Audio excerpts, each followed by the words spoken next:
Good morning, everybody. This is Fred Meissner with the FredReport.com doing some work for the Market Technicians Association on the parabolic stop and reverse indicator. This is a more interesting indicator than some of the other ones because of the genesis of the indicator, and we'll talk about that on the next slide.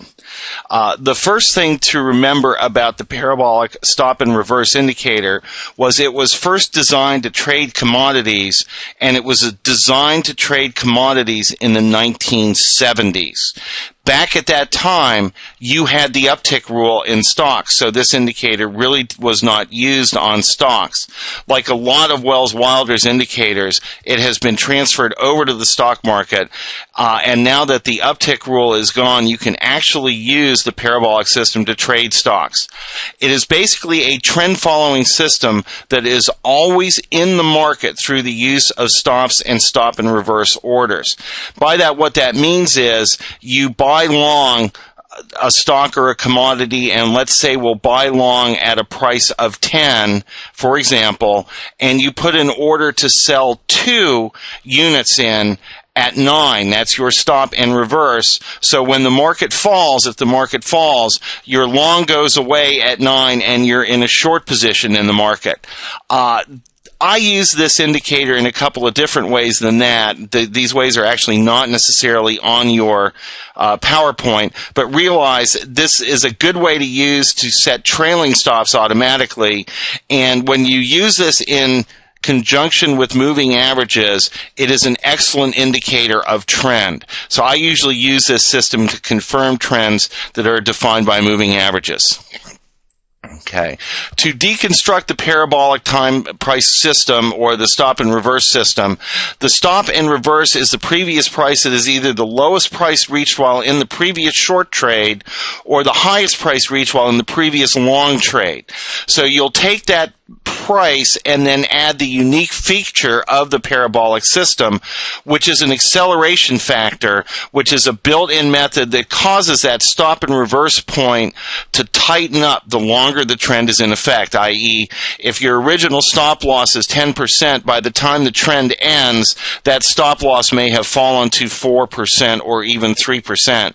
You can adjust the acceleration factor in the parameters on your Reuters machines or any other quote service, but it is essentially a trailing stop that tightens up automatically as long as the trend is in effect. To use the indicator in a bullish way is very simple. First of all, you buy long when the reversal point is hit, or you just enter the market long, however you do that. The stop will be the lowest significant low of the formation before your long entry.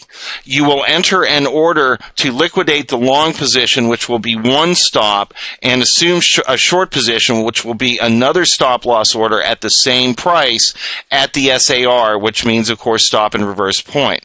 And note that as the trend goes along, that SAR will move up along with price. It will get closer to the current market price the longer the trend remains in effect, and that's part of the acceleration factor we talked about on the previous chart. Let's see some examples. You can see that this is represented by little dots. A dot below the market indicates that you are long, and a dot above the market indicates that you are short. So you can see on the chart where you went short. It says sell short and exit long. That was a fairly nice price level on the index. You can see the index fell rather neatly, and then on a rebound, it went long. As well as getting you out of the short position. It then fell all the way back down, got you short at the very bottom, rallied back up, got you long again, came down, got you short again, and then turned around and got you long again, all in a choppy set of formations without making you much money either way. And that's, again, a key point to remember for all the trend-following indicators that you see in this video series. They do not work well in choppy trending markets, but if you go over to the period of September and you see where that basically bought and went long, you will see you got a very nice large ride in the parabolic system once the market started to trend again. So I like this chart to illustrate the parabolic. It shows A, a good short trade, B, a short long trade, and C, the fact that the indicator doesn't work as effectively in a trading range. You can see another example here of this, which is a little bit better trading, where you can see a nice short sale that took place back in May, covered in June, a little bit of chop, and again, a nice move up in September, and then a nice move down right near the highs, all the way down to where you bought and covered your short right at the end of this chart. How do we use the indicator when it's bearish? Obviously, that will be the exact opposite of when it is bullish. We will sell short when the stop and reverse point is hit. The stop loss will be the highest significant high of the formation, and again, we will enter an order to both liquidate the short position and assume a long position via 2 stop loss orders.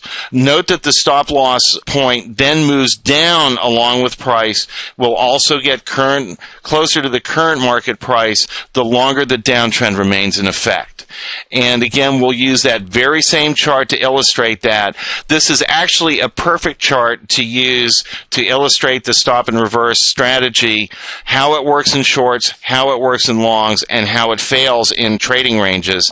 I would recommend anyone who's looking at the parabolic just simply apply the parabolic to their chart and then run through and look at some of the stocks they've traded successfully over the past year and see how this system would have helped them do it. We've got another choppy chart here. Natural gas is interesting because natural gas had a big blow up finally during the year, and you ended up with a nice short sale, a stop loss that took you out of the market and then reshorted. Basically, you can see that using this method, you caught the lion's share of the down move without doing much in the way of thought. I'd like to thank everybody and note that this presentation was made possible by the Market Technicians Association. I'm Fred Meissner, president of the Fred Report, www.thefredreport.com. And if anyone has any questions on this video, please contact the MTA and I will respond to those questions. Thank you and enjoy your trading.